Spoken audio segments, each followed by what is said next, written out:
Warrior Princess Assassin is about the three different people. We have our warrior. So our warrior king is Maddox Chironin. He goes by Kai for short, and everyone's afraid of him. He can control fire. He is known as this brutal warrior who has basically been leading his armies in this really terrible war between two kingdoms. Our princess, Marjoriana, who goes by Jory for short, has been promised to him, does not want to marry him, much like everybody else. She's afraid of him. She has never met him, wants nothing to do with this man, but she knows that to secure this alliance between two countries, she needs to do what she needs to do. And then we have our assassin, Asher, who is secretly Princess Jory's best friend. No one knows that they're best friends. They grew up together as children. Asher has a lot of really dark secrets about his past that Jory doesn't even know. And the night before she is due to marry this king, Asher shows up and tells Princess Jory that he has received two new assignments, that he has been assigned to kill the king that she is supposed to marry, and he is supposed to kill her. And what does she want him to do about it? Asher, my assassin, he clearly, you can tell as the reader that Asher very much has feelings for the princess that he has never acted on. No, it is very clear that he is not going to kill the princess, that he is devoted to her. So I tend to have a rough outline for the first book. I am very much a discovery writer where I do like to discover things as I'm going along, but I do like to have a rough outline to follow just so I kind of keep on track. Otherwise, I get a little too far into the weeds. Sometimes I start writing scenes that don't go anywhere, but I do like to have just kind of like a roadmap. As if you're going on a road trip and you want to get from, Baltimore to Los Angeles and you know what states you want to hit. Not necessarily what cities, but what states you want to hit. As far as the remainder of the series, I will generally write about a paragraph, a very loose paragraph of what I want to happen in the following books, but nothing too strict beyond the first book.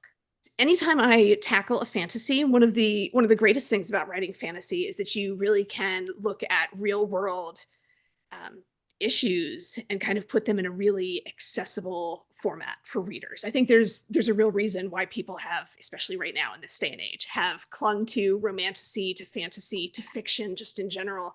But in fantasy, you really can tackle some real world issues, like geopolitical conflict, any kind of trauma the characters are suffering. So as far as this book in particular, I sketched a very rough map. I'm not an artist in any way, shape, or form. I sketched a very rough map.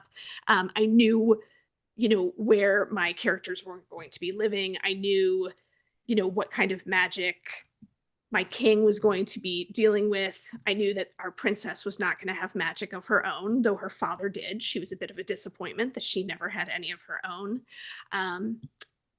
And I knew that Asher was going to be able to move between these two kingdoms. I don't want to say too much more than that to avoid giving too many spoilers. I love writing side characters, and I love giving them kind of their own journeys and letting readers kind of see a glimpse of who they are.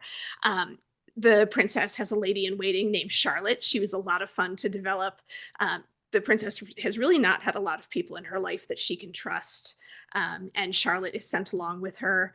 And poor Asher does not have really any friends aside from the princess. Again, Asher has a bit of a dark life that you discover as you go through the novel.